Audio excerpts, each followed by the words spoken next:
In this tutorial, we're going to build these animations, these fire animations, the animation when you walk, and the reload animation.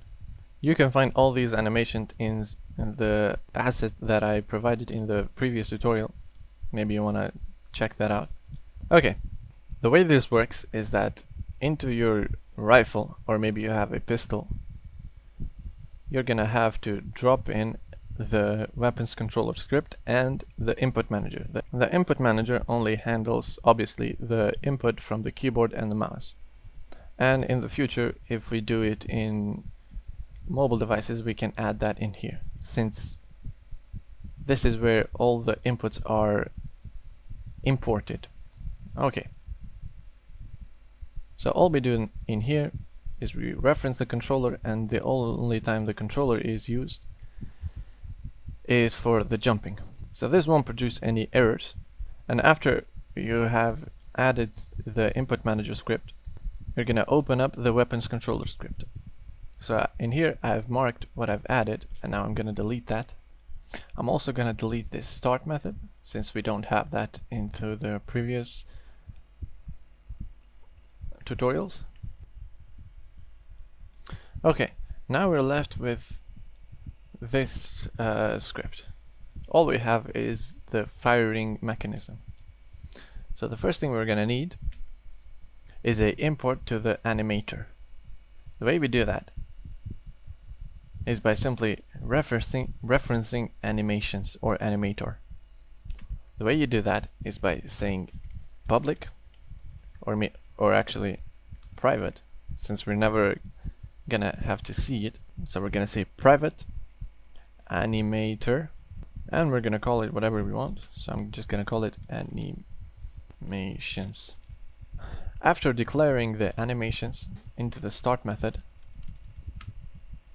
which we don't have, but we have to create the start method, we're gonna initialize the animation. So we're gonna say animations is equal to GameObject.getComponent animator. Okay, so now we have access to the animations. Right now what we can do with the animations is access all these variables. So what we're gonna do now is whenever we are firing, we're gonna say animations.setInteger, since we're working only with integers. So the first parameter is obviously the string, and now we can go and look for the string, which is the fire string, or the integer, the fire integer. So in order to trigger the shooting animations, we have to change the firing. When we change the firing, everything else has to be into its default value, which is -1. So in here we're gonna say fire with capital F, fire, and we're gonna change it to 2. Okay, let's hit save and let's see what happens. When we hit play,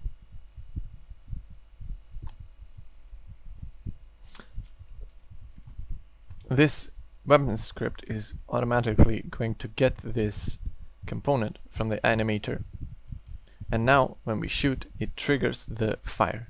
But now we're only triggering the fire, and the fire stays at 2. It does not go back to 0 whenever we stop shooting.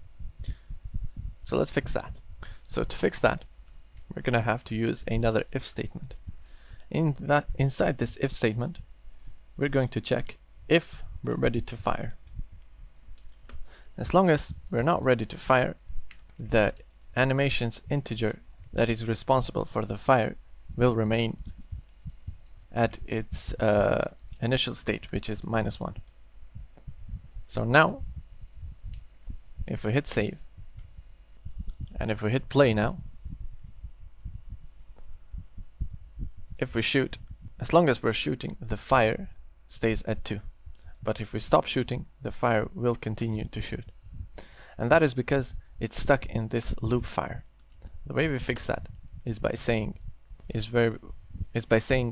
set integer, we copy that, and then in this one we say movement. Now the reason why we're saying the movement is that when we stop firing, the animation has to go to somewhere, and that somewhere has to be the idle.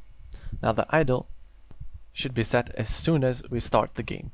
So in the start, we're gonna copy that and we're gonna say the movement is equal to 1, which is responsible for the idle. Actually, it's equal to 0. So if a movement is equal to 0, that means we're idling and we're no longer shooting. But now, as you might have guessed, if we are shooting, the movement has to be at -1, which is obviously the initial state. So we delete 0 and we add the -1. Okay, now if we hit play, if you look at the animations, we are in the idle animation. And now let's try shooting. As long as we're shooting, it obviously shoots the weapon, but when we stop, it goes to idle. So we can try that as many times as we want.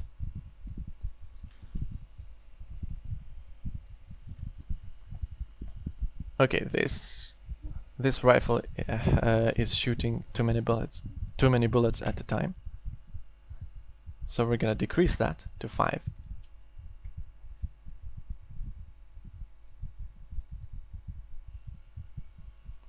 Okay, I've made a little mistake. I've deleted this line from here, which resets the timer to whatever rate we have. So my mistake. Okay, now we're shooting at a slower shooting rate. And now it's working fine. The next mechanism to add to this animation script would be the walking animations. Okay, let's build that. Now to trigger the walking mechanism, we obviously need to check for input. So the way we do that is by using the script that I told you earlier. So input manager, we're gonna initialize the inputs, which is equal to GameObject.getComponent input manager. Now we have access to the inputs. Now all we have to do into this animations movement is instead of clamping it to 0, we do a check. So this is how you do a inline check, or yeah. What we're gonna check in here is inputs.vertical is equal to 0 and inputs.horizontal is also equal to 0. This means that we are stationary. If we're stationary, we obviously want to play the idle animations. If we're not, we want to play the moving animations. So we're going to set that to 1. Now if we hit save, and now if we start walking, it should trigger the walking animations. As you can see, this animations may be a little too quick. We can fix that by changing the speed to maybe 0.9. Okay. Now it's a little bit better.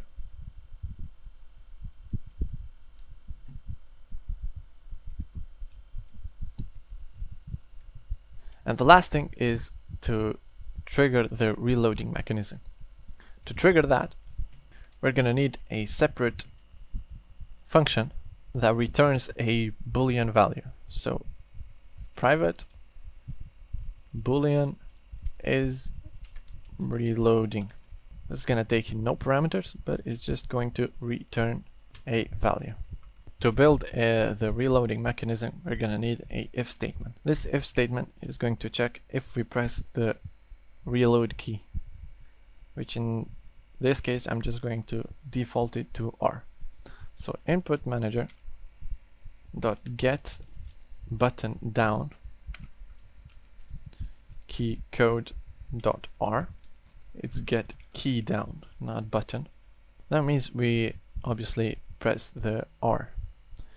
Now whenever we press the R, we want some kind of timer, maybe 2 seconds or 3 seconds, until the animation finishes. So we're going to declare that. We're going to say private float variable reload. We're going to default this to 0. And then every time we press the R, we're gonna reset this timer to a fixed time. You can obviously make a public variable float reload animation time, set that to maybe 2.5 seconds, and then in here we just want this reload time to be set to whatever amount of float variable you set in here. So just do reload time is equal to reload animation, and whenever we set the reload time to the reload animations, that means we are into the reload animation, so we're gonna have to trigger that animation. You might have guessed how, is by saying animation.set integer reload. Okay, now we're triggering the reload animations. And now to actually decrease the reload time, we need another if statement asking if the reload time is less than or equal to 1. If it is, we just want to set the reload time to 0, and we want the animation to stop playing. So simply copy that line, paste it in here, and say reload is equal to default state, which is -1.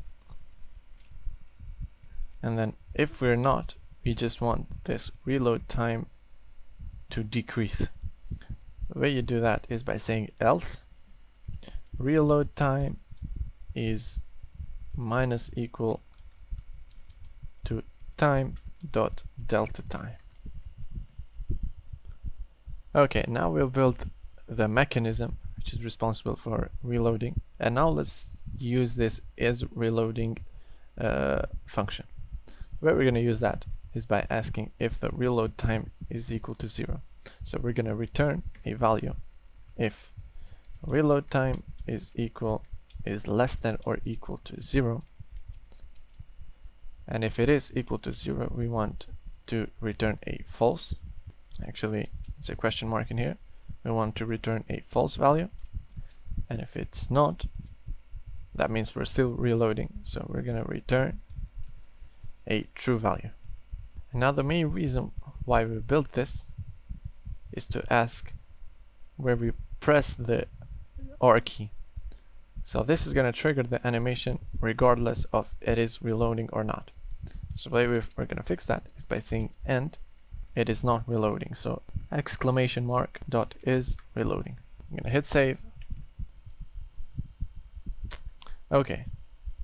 Now we can still shoot, we can still move, and we can still do everything.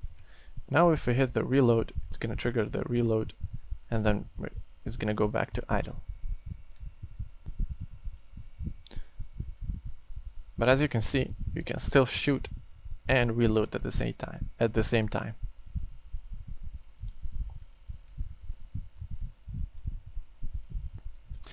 You obviously maybe don't want that, maybe you do, but I don't think you do. So let's fix that.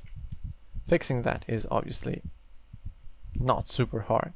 So we're just gonna copy this is reloading with the exclamation mark, and we're just gonna set it to where we shoot. So if we're shooting and then if we're ready to fire and we're not reloading, you can shoot, else you cannot shoot. So we're just gonna hit save and hit play. Now we can shoot, we can walk, we can reload, but while we're reloading we cannot shoot. So here I'm holding down the mouse button and now it's not letting me shoot. If you feel like the reload animations may be too fast, we can obviously decrease that and increase the reload animation to 3, maybe 3.5. And now if we reload, we can reload much slower and then start shooting.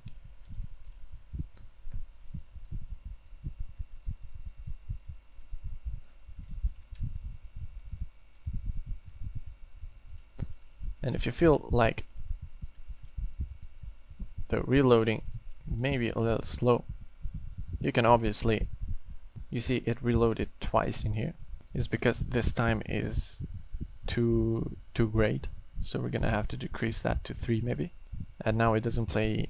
You can obviously go back to this speed and make it 1, and then back in here decrease the time to 2.3 maybe. Now it doesn't trigger it backwards, and you can play the game just freely.